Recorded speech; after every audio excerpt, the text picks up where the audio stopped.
ಜೊತೆಗೆ ಈಗ ಸದ್ಯಕ್ಕೆ ಪ್ರಸ್ತುತ ಪರಿಸ್ಥಿತಿಯಲ್ಲಿ ಈ ಡಿವೋರ್ಸ್ ಕೇಸ್ಗಳ ಸಂಖ್ಯೆ ಜಾಸ್ತಿ ಆಗ್ತಾ ಇದೆಯಾ, ಕಡಿಮೆ ಆಗ್ತಾ ಇದೆಯಾ? ಬಿಕಾಸ್ ಸ್ಯಾಂಡಲ್ವುಡ್ಡಲ್ಲೇ ನೋಡ್ತಾ ಇರ್ಬೋದು, ಚಂದನ್ ಶೆಟ್ಟಿ, ನಿವೇದಿತಾ ಗೌಡ ಅವರು ರೀಸೆಂಟಾಗಿ ಡಿವೋರ್ಸ್ ತೊಗೊಂಡ್ರು, ಮತ್ತು ಯುವರಾಜ್ ಕುಮಾರ್, ಶ್ರೀದೇವಿ ಅವರು ಡಿವೋರ್ಸ್ಗೆ ಅಪ್ಲೈ ಮಾಡಿದ್ದಾರೆ.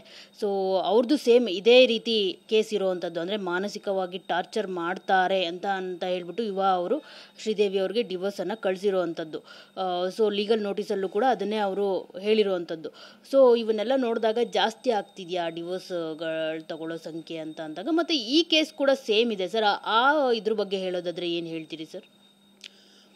ಓವರಾಲ್ ಆಗಿ ತಗೊಂಡಾಗ ಬಟ್ ಡಿವೋರ್ಸ್ ಸಂಖ್ಯೆ ತುಂಬ ಜಾಸ್ತಿ ಆಗ್ತಾ ಇದೆ ಅನ್ನೋದು ನಿಜ. ನಮ್ಮ ಫ್ಯಾಮಿಲಿ ಕೋರ್ಟಲ್ಲಿ ಫೈಲಿಂಗ್ಸು ಕೂಡ ತುಂಬಾ ಜಾಸ್ತಿ ಆಗ್ತಾ ಇದೆ. ಕಂಪ್ಯಾರಿಟಿವ್ಲಿ ಮುಂಚೆ ಏನು ಸಿವಿಲ್ ಕೇಸು, ಕ್ರಿಮಿನಲ್ ಕೇಸಸ್ಸು ಏನು ಫೈಲ್ ಆಗ್ತಾಯಿತ್ತು, ಆ ಒಂದು ಕಂಪೇರ್ ಮಾಡಿದಾಗ ಇತ್ತೀಚಿನ ದಿನಗಳಲ್ಲಿ ನಮ್ಮ ಫ್ಯಾಮಿಲಿ ಕೋರ್ಟಲ್ಲಿ ಕೇಸುಗಳು ತುಂಬಾ ಜಾಸ್ತಿ ಫೈಲ್ ಮಾಡ್ತಾಯಿದೆ. ಅದ್ರ ಬಗ್ಗೆ ನಾವೇನು ಅಲ್ಲಗಳೆಯುವಂಥ ವಿಚಾರ ಅಲ್ಲ.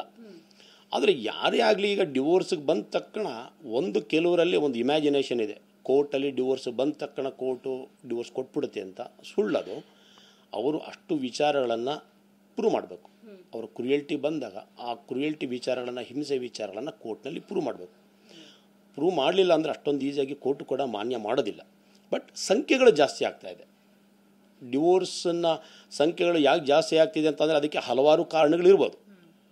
ಜನಸಂಖ್ಯೆನೂ ಜಾಸ್ತಿ ಆಗ್ತಾಯಿದೆ ನಮ್ಮ ಬೆಂಗಳೂರಿನಲ್ಲಿ, ಬಾಂಡಿಂಗ್ ಕಮ್ಮಿ ಆಗ್ತಾಯಿದೆ, ಗಂಡ ಹೆಂಡತಿ ಇಬ್ಬರೂ ಎಜುಕೇಷನ್ನು ಮತ್ತು ಅವರ ಅರ್ನಿಂಗ್ಸು ಕೂಡ ಚೆನ್ನಾಗಿದೆ. ಈಗ ಅದರಲ್ಲಿ ಕೂಡ ಹೊಂದಾಣಿಕೆ ಒಂದು ಲೆವೆಲ್ ಏನಿದೆ ಅದು ಕೂಡ ಅದರಿಂದ ಕಮ್ಮಿ ಆಗ್ತಾಯಿದೆ. ಈ ಥರ ಹಲವಾರು ನೂರಾರು ಕಾರಣಗಳು ಇವತ್ತು ಡಿವೋರ್ಸಿಗೆ ಬರ್ತಾ ಇರೋಂಥ ಸಾಧ್ಯತೆಗಳು ಜಾಸ್ತಿ ಇದ್ದಾವೆ. ಸೊ ಇದು ನಿಜ. ತಾವು ಹೇಳಿದಾಗೆ ಡಿವೋರ್ಸಿನ ಸಂಖ್ಯೆ ನಮ್ಮ ಬೆಂಗಳೂರಿನಲ್ಲಿ ಸ್ವಲ್ಪ ಜಾಸ್ತಿ ಆಗ್ತಿದೆ. ಸರ್, ಫೈನಲಿ ಈ ಕೇಸ್ ಬಗ್ಗೆ ದುನಿಯಾ ವಿಜಯ್ ಸರ್ ಮತ್ತು ನಾಗರತ್ನ ಅವರ ಕೇಸ್ ಬಗ್ಗೆ, ಜೊತೆಗೆ ನಾಗರತ್ನ ಅವ್ರಿಗೆ ಈಗಲೂ ದುನಿಯಾ ವಿಜಯ್ ಸರ್ಗೆ ಡಿವೋರ್ಸ್ ಕೊಡೋದಕ್ಕೆ ಇಷ್ಟ ಇಲ್ವಾ, ಏನು, ಹೇಗೆ ಮುಂದೆ ಅವರು ಇದು ಅಂದರೆ ಅವರೇನಾದರೂ ಅಪೀಲ್ ಹೋದರೆ ಮತ್ತೆ ಇವರು ಲಾಯರ್ನ ಇಟ್ಕೊಂಡು ನನಗೆ ಡಿವೋರ್ಸ್ ಬೇಡ ಅನ್ನೋ ಒಂದು ಇದೇ ಮುಂದುವರಿಯುತ್ತಾ ಹೇಗೆ ಅಂತ ಅವರ ನಿರ್ಧಾರ?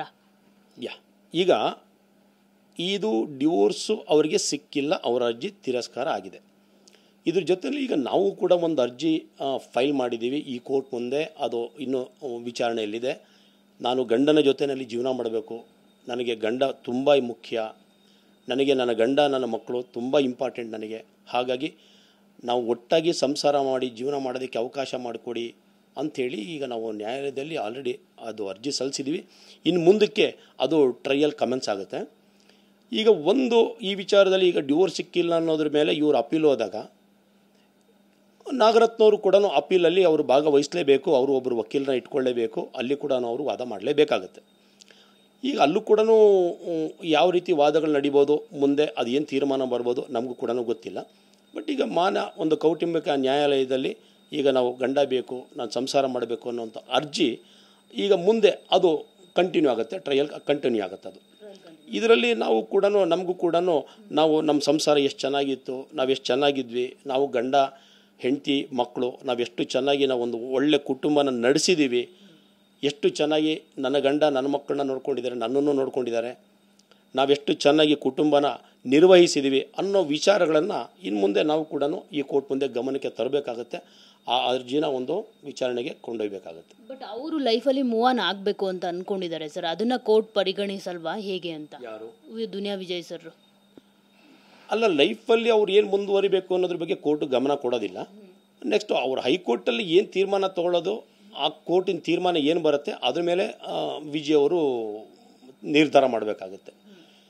ಸದ್ಯಕ್ಕೆ ಕಾನೂನಿನ ಪರಿಸ್ಥಿತಿನಲ್ಲಿ ಅವರಿಗೆ ನಾಗರತ್ನ ಕಾನೂನಾತ್ಮಕ ಪತ್ನಿ ಅವರ ಒಂದು ಅರ್ಜಿ, ಅವರು ನನಗೆ ಈ ಪತ್ನಿ ಜೊತೆಯಲ್ಲಿ ಜೀವನ ಮಾಡೋದಕ್ಕೆ ಸಾಧ್ಯ ಇಲ್ಲ ಅನ್ನುವಂಥ ಅರ್ಜಿ ಸದ್ಯಕ್ಕೆ ವಜಾ ಆಗಿದೆ. ಇಷ್ಟು ಮಟ್ಟಿಗೆ ಸತ್ಯ. ಮುಂದೆ ಅವ್ರು ಯಾವ ಥರ ಕ್ರಮ ತಗೊಳ್ತಾರೆ, ಮುಂದಿನ ತೀರ್ಪು ಏನು ಬರುತ್ತೆ ಅನ್ನೋದು ಅದ್ರ ಪ್ರಕಾರ ಅವರು ನಿರ್ಧಾರ ಮಾಡಬೇಕಾಗತ್ತೆ. Thank you so much. So ನೋಡಿದ್ರಲ್ಲ, ಇದಿಷ್ಟು BN ನಾಗರಾಜ್ ಲಾಯರ್ ಅವರ ಮಾತು. ಕ್ಯಾಮ್ರಾ ಪರ್ಸನ್ ಪ್ರಾಣೇಶ್ ಜೊತೆ ಮಂಗಳ ರಾಜಗೋಪಾಲ್, TV9 ಬೆಂಗಳೂರು.